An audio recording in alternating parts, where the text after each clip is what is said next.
Maintenant, pour faire tous ces gigawatts qui ont été annoncés, il va nous falloir du foncier. Donc, nous allons passer à la deuxième partie de cette séance. Comment mobiliser le foncier? Et donc, j'aimerais tout d'abord inviter à la tribune Madame la secrétaire d'État auprès de la ministre des Armées pour qu'elle puisse nous préciser cette mobilisation du ministère des Armées extrêmement forte en faveur de la transition énergétique. Merci. Monsieur le ministre, cher Sébastien, mesdames, messieurs, écoutez, je suis très heureuse d'être ici, place au soleil. La fille du sud-ouest que je suis aime le soleil et nous allons essayer de travailler à développer cet ambitieux projet. Et en plus du plaisir d'être devant vous, j'ai 2 raisons supplémentaires d'être satisfaite ce soir.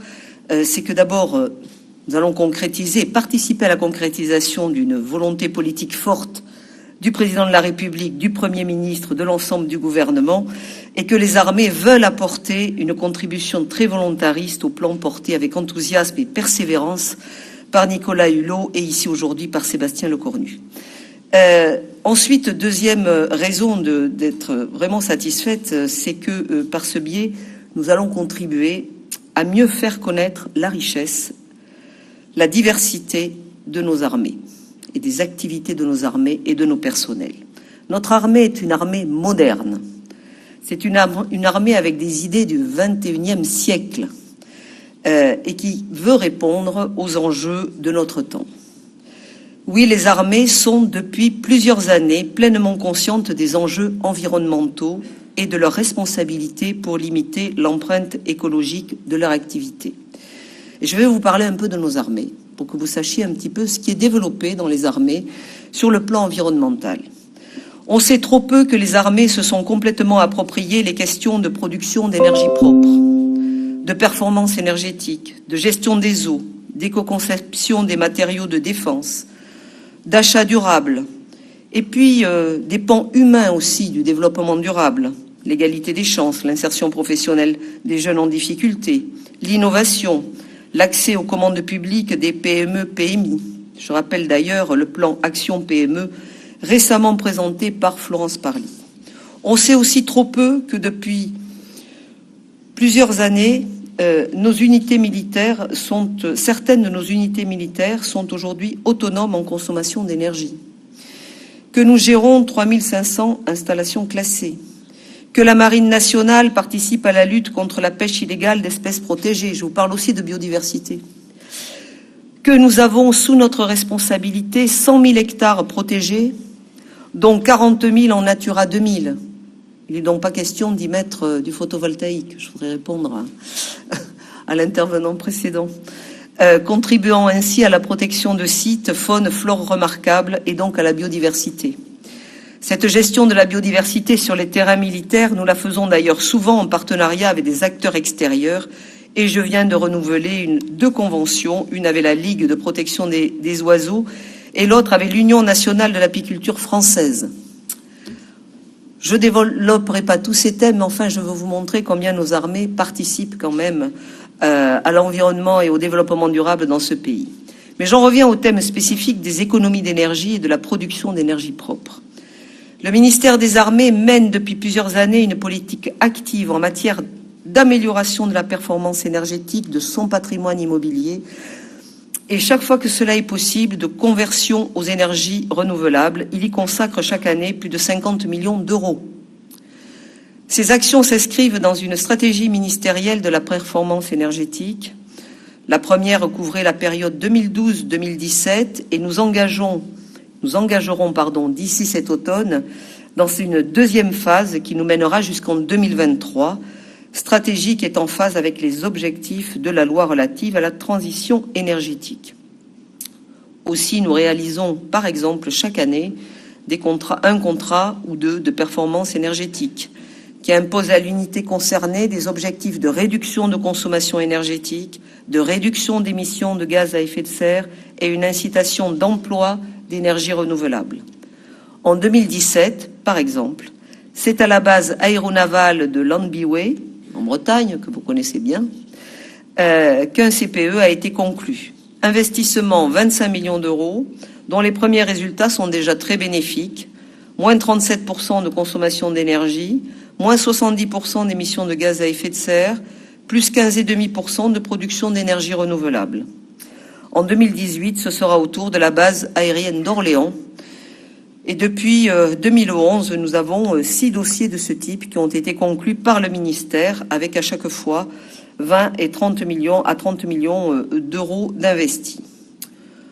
D'autres sites sont contractualisés durant la loi de programmation militaire qui vient d'être votée définitivement par les assemblées aujourd'hui. Et nous en sommes très heureuses avec Florence Parly. Et notre ambition, Florence Parly et moi-même, est de dépasser, bien sûr, d'arriver à 2 CPE financés régulièrement tous les ans. Au-delà de ces contrats de performance énergétique, nous avons de nombreuses autres opérations identifiées et en programmation. Amélioration thermique des bâtiments, rénovation des chaufferies collectives, remplacement de toutes les chaufferies au charbon par d'autres alimentées par des énergies propres, biomasse, gaz naturel, raccordement de sites à des réseaux de chaleur urbains. Moi, j'ai un cas très particulier, c'est la base aérienne de Mont-de-Marsan qui est chauffée par la géothermie, mais ça depuis de très nombreuses années. Raccordement de sites donc à des réseaux de chaleur urbains, augmentation de la part d'achat en énergie renouvelable, bois, biomasse, chaleur urbaine et diffusion des éco-gestes.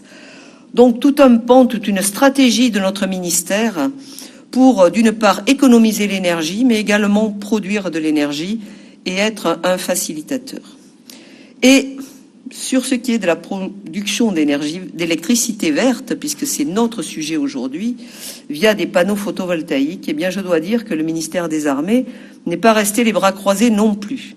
Soit nous avons pu vendre certains terrains dont nous n'avions pas l'utilité à des entreprises privées qui ont ensuite pu déployer des champs photovoltaïques, et soit nous avons organisé nous-mêmes une production destinée à l'autoconsommation de nos unités militaires. Savez-vous que le site de Ballard abrite par exemple le plus grand toit photovoltaïque de Paris? Le quartier Maréchal Koenig, qui abrite le 2e régiment étranger de génie de la Légion, les pauvres, si m'entendez, Légion étrangère sur le plateau d'Albion, est également autonome grâce à une centrale de chauffage solaire alimentant un réseau de chaleur hybride solaire-biomasse. Donc vous voyez que notre ministère travaille depuis fort longtemps à l'évolution énergétique dans son utilisation. Et à partir de ce soir, eh bien, nous passons à une dimension supérieure. Nous allons multiplier notre potentiel de terrain susceptible d'accueillir une production d'énergie photovoltaïque par l'utilisation d'un mode d'exploitation plus dynamique, l'allocation. Cela supposait de lever quelques préalables. D'abord, d'identifier finement les terrains, les toitures, les ombrières qui ont le meilleur potentiel photovoltaïque et sur lesquels une double destination potentielle ne poserait pas souci. Il faut bien sûr que l'usage des panneaux photovoltaïques puisse être compatible avec l'activité militaire.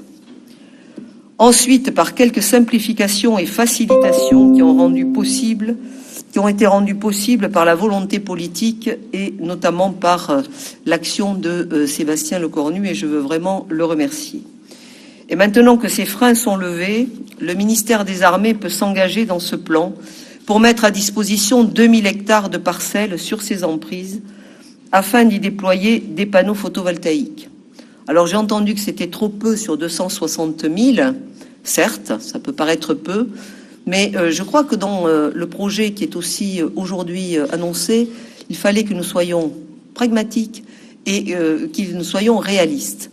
Donc, une fois que les 2000 hectares seront parés de panneaux photovoltaïques, eh bien, nous travaillerons à étudier d'autres emprises. Et je crois qu'il faut se donner des objectifs réalisables et ne pas être simplement dans des effets d'annonce. Donc, c'est un objectif qui, pour nous, est très ambitieux et nous ferons tout pour l'atteindre et bien sûr pour le dépasser. Et pour cette contribution vertueuse à notre fonctionnement et aux ambitions du pays, les armées montrent une nouvelle fois, d'une part, leur connexion avec notre société, ses enjeux et ses aspirations, et d'autre part, que le lien armée-nation, qui m'est si cher, peut décidément prendre des formes les plus variées, y compris la place au soleil.